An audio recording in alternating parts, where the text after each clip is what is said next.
What's up guys, it's me, SemiMong, back with some more Riders of Icarus, and this is just a quick update video, actually reviewing the letter from the producer and the changes that are going to be coming to Riders of Icarus in the upcoming weeks regarding the Exarahn, is it Exarahn? Exarahn, sorry, Badlands PVP update, because generally a lot of the community feel that it's just bad, to say the least. Like, it's a bit dodgy here and there. You can't get certain items, you can't even go out to quest if you're certain classes, and overall it's not fun.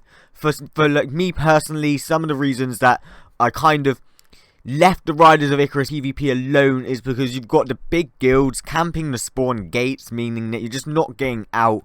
And at the moment, to my knowledge, actually like just spawn camping and getting a ton of kills does nothing apart from kill death ratio, because I only saw that one daily quest to get one kill. I don't know if there's more because I didn't get a chance to actually get out there and complete the others, but there may be. But that was just one of the reasons I left. Explosive shot and getting one shot was just another one of the reasons I left.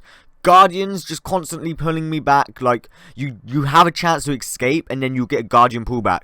Bam, you get guardian pulled back. Bam again, you get guardian pulled back. It's just like, it's insane. Like, there's so much wrong, and they're gonna be changing some things. Now I'm gonna start off by actually skipping out all of the PvP stuff up here. We'll be coming back to that, and just going straight to the new dungeon that they'll be creating. If you are a solo player that hasn't got a big guild or an alliance, wasn't in a big guild, I was in a casual guild, I wasn't in a big alliance either. And if you're just a player that doesn't like PvP pretty much, and that is, where is it? And that is, guys, down here. Sorry, I've woken up a bit late. It's my birthday. I have an excuse, but I've got a really dry throat.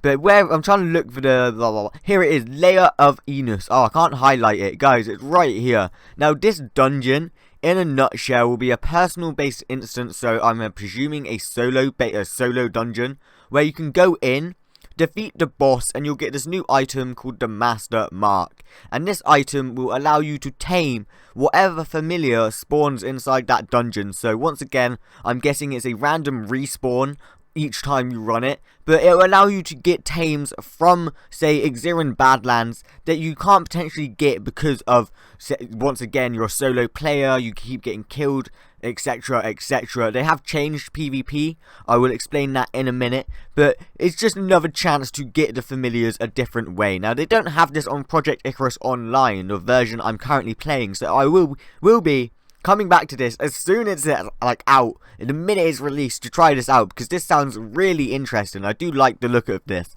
But going through what they've said, for our community, having familiars that spawn exclusively in Exarahn Badlands, so Profane Apocalypse and the Winged Pegasus Horse, Grud the Turtle. Is Grud the Turtle or is Grud the Wolf? I think Grud's the wolf and Rage is the turtle, sorry.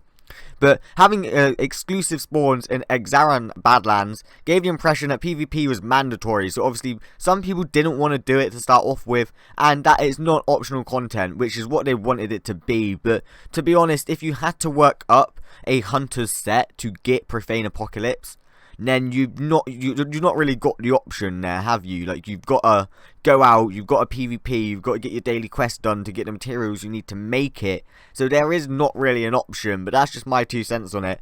And in addition, many of those who led moderately sized guild and alliance felt they did not have a fighting chance to tame the rare familiars as the larger sized guilds and alliance. Well, I was in a casual guild, not a moderately sized. There was only about 7 of us online at any one point. We agreed that PvP should be open to all players and that players should be able to partake in our content. And just as another point, like, I tried to I tried to get into the Mana Stone battle, and just the lag was insane. That there was just no point. Like, even on the recording, it was like 15 frames a second, like, why?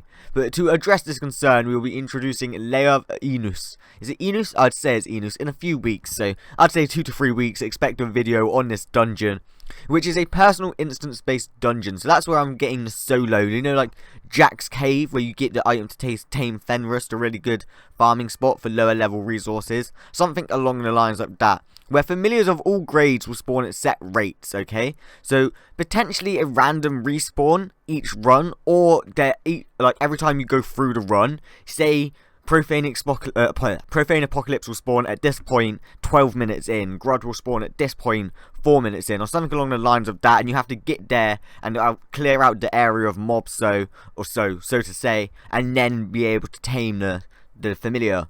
But I don't know, it could go any direction. And then players will defeat the dungeon boss Icarus and then get a chance to tame the spawn familiar with a master mark. But then once again here it does seem they're only putting one in the dungeon, so it could be one each run, and it changes each run. You see what I mean? Spawn at set rates, and then they say it'll drop the master mark, which will give you a chance to tame a spawn familiar. So I'm a bit confused at this point. Blah blah blah. We'll have more announcements regarding the future, regarding the dungeon in the future. Improving PvP balance will be an ongoing process, and that's just their last final comment on it. But guys, that is the layer of Icarus, and just sort of what it's generally gonna be. I am really looking forward to that. But moving on, I'm not going to read through all of this, like there's a ton of it. But in a nutshell, they did a survey, guys, okay? They surveyed 1.5k people, 1.6k, and 83% of people said they're not satisfied with PvP. Assassins were classed as overpowered because of their burst damage, Guardians were classed overpowered because of their health, and then Priests were classed underpowered just because of their low defense and low damage. Even though that they could heal, they were easily being one-shot, and I can vouch for that. I was quite easily being one-shot by Assassins, left, right and centre, and I explained my annoyance with Guardians prior to this point. But 57% of players felt that PvP wasn't pay to win. So a lot of people said it was pay to win because you could just purchase balloons with real life money, and now obviously you can purchase tempering stones and just get plus 20 tempering sets and just absolutely wreck anyone. I'm on that side. Like, to be honest, if you can, but I would rather tempering stones be something you have to earn rather than buy, because once again you can just temper up your set. So if you've got those hardcore players that are just tempering up everything they get, they're gonna have the edge over someone that doesn't have the money to spend.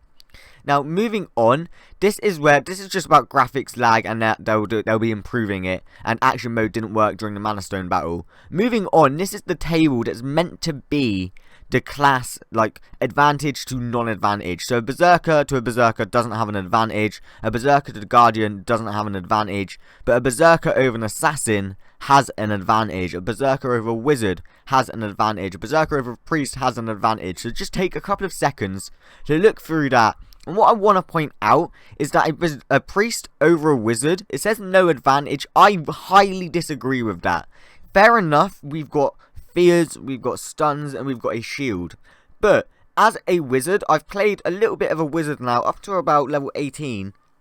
I know you've got insane damage spells, like, what is it, Ember Bomb. You can just get out and combine with one other spell and just, like, if you've got a high crit rate, it will destroy anything. So I highly believe that a Wizard does have an advantage over a Priest. And the same with a Guardian. Like, although a Guardian doesn't do much damage himself, a Priest doesn't do much damage itself, but the Priest doesn't have the health to compensate. A Guardian does. If we heal, a Guardian can just pull us back, he can hit us up in the air, he can stun us. So I feel like this is just a little bit off. And moving on, what have they done? They're talking about Explosive Shot as well, how Explosive Shot is a bit unfair somewhere up and around here. There we go. Players thought that mountain skills such as Explosive Shot combined with the Tempering Stones plus 20 were a bit overpowered because it was making it a one-shot. Because so if you got a crit, you're hitting like 25k, you're practically dead, no matter what class you are. So as an Assassin, with their high DPS on mounts, this was just like combining it to make some mess of PvP. But what they've tried to do, okay, and this is what I really just don't disagree with this whatsoever. PvP will be rebalanced with most of the PvP attack damage being lowered. Fair enough. The power relationship, as shown in the chart above, among the classes will become more pronounced. This is what I don't agree with. When a stronger class attacks a weaker class, the stronger class will deal up to 100% damage. I'll go through examples in a minute, but when a similarly a powered class attacks each other, they'll only deal up to 78. And then when a weaker class attacks a stronger class, they'll only deal up to 56. So what they're trying to push here is when a Berserker and a Berserker attack, fine, they'll just do 75% damage, same as a Guardian. When a Berserker attacks an Assassin, they'll do 100% damage to them. And when a Berserker attacks, oh sorry, there is no disadvantage here, so let's do a Priest. Yeah, here we go. When a priest attacks a berserker, it'll do 100% damage. When a priest attacks an assassin, he'll only do 50% damage. And then when a priest attacks a wizard, he'll do 75% damage. So they're pushing it, saying if you're playing a priest, that you have to go out and attack another priest, or attack a wizard, or attack a guardian. Pretty much you have to stay away from an assassin. But which is... yeah, it's only one class, but that's not the point. You shouldn't constantly be having to run away from an assassin. I feel as if it's a priest versus assassin, it should be 75% damage. So weaker class against a stronger class should be 75. Oh, I hit my mic, I'm sorry. And then a priest against a wizard that has no advantage should be the 50% damage, because having stronger classes now have more damage over the weaker ones just means, for example, you're going to have assassins hunting down priests because they do 100% damage, as a priest is running away is going to be hunting down a guardian because a guardian does 100% damage, and in turn the guardian's not going to bother attacking the priest, and the priest isn't going to bother attacking the assassin because they only do 50% damage to each other. And then if a priest comes along with a wizard, they're just going to practically be fighting it out as if normal. So like, honestly, they should have switched it around where if a stronger class is attacking a weaker class, they do less damage, so it's a bit more even. But on the other side, guys, they're pretty much trying to push party play, so you have one of each class in a party, and then pretty much you've got each other's back. But guys, that's everything. Like, moving on, like a quick couple of other things. They've reduced respawn times on all the current heroics in the game, and increased the tempering stone availability during promotional periods. But that is about it, guys. If you've enjoyed this quick Jesus, my commentary is so bad. If you've enjoyed this quick recap, be sure to leave that like down below. We've got plenty of mount videos and our 1k subscriber montage coming out today and tomorrow. I've had split shifts at work all week, so I've not been able to get many videos out, but hopefully you're okay with that. So yeah, until next video, guys, thanks. And I've done that wrong again. Guys, thanks, and I'll see you on the next video.